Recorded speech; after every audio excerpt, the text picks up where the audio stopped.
Mount Nemrut is a 2,134-meter-high mountain in southeastern Turkey, notable for the summit where a number of large statues are erected around what is assumed to be a royal tomb from the 1st century BC. It is one of the highest peaks in the east of the Taurus Mountains. It was designated a UNESCO World Heritage Site in 1987. The mountain lies 40 kilometers north of Kata, near Adıyaman. In 62 BC, King Antiochus I of Commagene built on the mountaintop a tomb sanctuary flanked by huge statues 8 to 9 meters high of himself, 2 lions, 2 eagles, and various composite Greek and Iranian gods, such as Heracles Artanius Ares, Zeus Oromazdes, and Apollo Mithras Helios Hermes. When constructing this pantheon, Antiochus drew heavily from Parthian and Armenian traditions in order to reinvigorate the religion of his ancestral dynasty. The statues were once seated with names of each god inscribed on them. At some point, the heads of the statues were removed from their bodies, and they are now scattered throughout the site. The pattern of damage to the heads, notably to noses, suggests that they were deliberately damaged as a result of iconoclasm.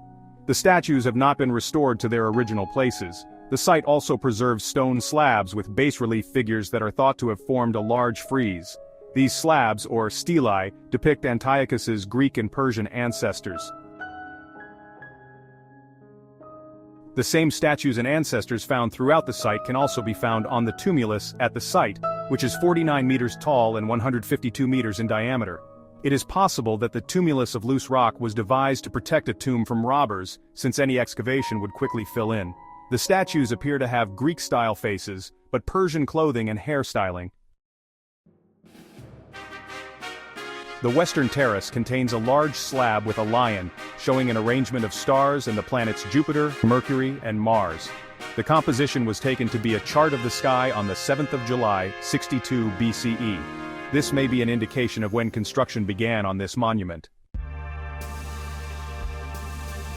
The eastern portion is well preserved, being composed of several layers of rock, and a path following the base of the mountain is evidence of a walled passageway linking the eastern and western terraces.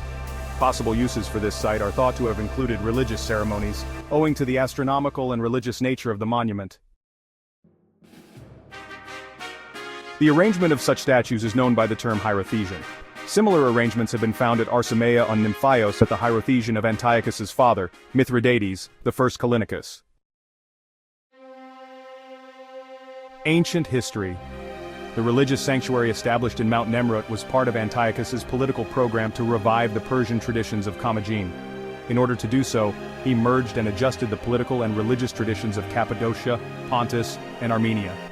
Following the practice of the Mithridatic rulers of Pontus, Antiochus stressed his descent from the Achaemenids and Seleucids, and also claimed the royal legacy of Armenia. One of the essential parts of this identity was the then newly established Greco-Iranian pantheon, which was worshipped at specific sanctuaries in Commagene.